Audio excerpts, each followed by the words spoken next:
Bonjour, moi je m'appelle Marc Graton, je suis bénévole dans l'organisation Électriciens sans frontières et je suis responsable d'un projet qui se passe au Liban. C'est quoi Électriciens sans frontières? En fait, c'est une grosse association qui s'occupe d'apporter de l'électricité un peu partout dans le monde, dans les pays ou les régions où les personnes ont des problèmes d'accès à l'électricité. Pourquoi être bénévole pour Électriciens sans frontières? En fait, moi, je travaille dans le monde de l'énergie, et plus particulièrement dans une grosse entreprise qui est dans le secteur de l'électricité. Et j'ai cherché un moyen pour que ce que je sais faire, en fait, mes compétences, puissent servir, au-delà de mon métier, à des personnes qui ont vraiment des besoins ou des problèmes dans le monde. Pourquoi vous occupez-vous d'un projet au Liban? Le Liban, c'est un pays qui a des gros problèmes économiques, des problèmes d'argent, et qui a vécu aussi un traumatisme l'été dernier, parce qu'il y a eu une très très grande explosion dans le port de Beyrouth, qui a détruit énormément de choses. Donc on est allé aider un peu dans l'urgence, parce qu'il y avait des dégâts, et c'était utile d'apporter de l'énergie sur place et de l'électricité pour d'autres organisations, comme la Croix-Rouge. Peut-être vous connaissez la Croix-Rouge, qui aide les blessés dans ce genre de situation. Et puis ensuite, on a construit à partir de cette mission un projet pour apporter l'électricité dans des écoles. Quelles sont les différentes étapes pour réaliser les travaux? La première étape qui est maintenant derrière nous, c'était au départ de rencontrer des gens, des contacts sur place qui pouvaient nous aider et nous orienter vers les écoles où il y avait le plus de besoins. Deuxième étape, on a visité un certain nombre d'écoles pour faire un diagnostic, pour évaluer les dégâts qu'il y avait eu et les problèmes en alimentation électrique. L'étape suivante, ça va être de démarrer les chantiers. Pour ça, il faut trouver des entreprises avec lesquelles on va travailler, à qui on va expliquer ce qu'on veut faire. On a des techniciens du coup qui vont leur expliquer, qui ont fait des schémas, qui ont expliqué ce qu'on voulait.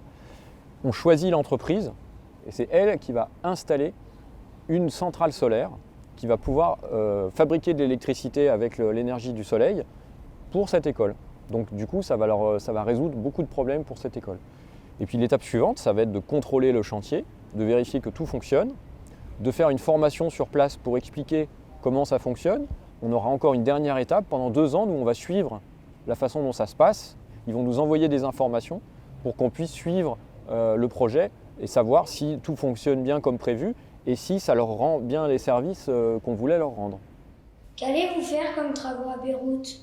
Ça va commencer par la vérification que le toit des bâtiments, le toit de l'école, peut supporter des panneaux solaires. Parce qu'on va installer des panneaux solaires. Tout ça, ça pèse lourd. Il va falloir vérifier que ça tient. Sinon, il y aura des travaux à faire pour sécuriser, pour que ça soit plus costaud. Ensuite, il va falloir installer les panneaux, les fixer. Et puis après, il va falloir faire l'installation électrique. Et puis ensuite, il faudra tout connecter pour que ça puisse fonctionner et apporter de l'électricité à l'école quand il y aura des coupures de courant. Mais c'est qui travaille sur place?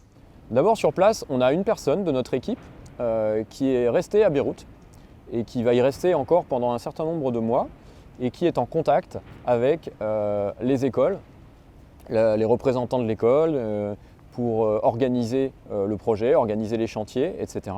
Ensuite, on a pris contact et on a sélectionné une entreprise qui va travailler et qui va s'occuper de faire les installations sous notre coordination, sous notre surveillance, sous notre contrôle, quoi. Est-ce que ça va améliorer la vie des enfants?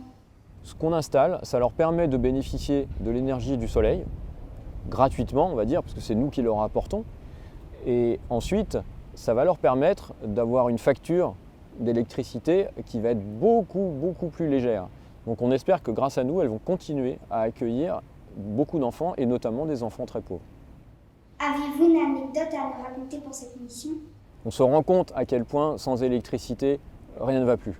On ne peut plus soigner les gens, on ne peut plus opérer les gens la nuit, on ne peut plus chercher des blessés avec des lampes, on ne peut plus aller à l'école.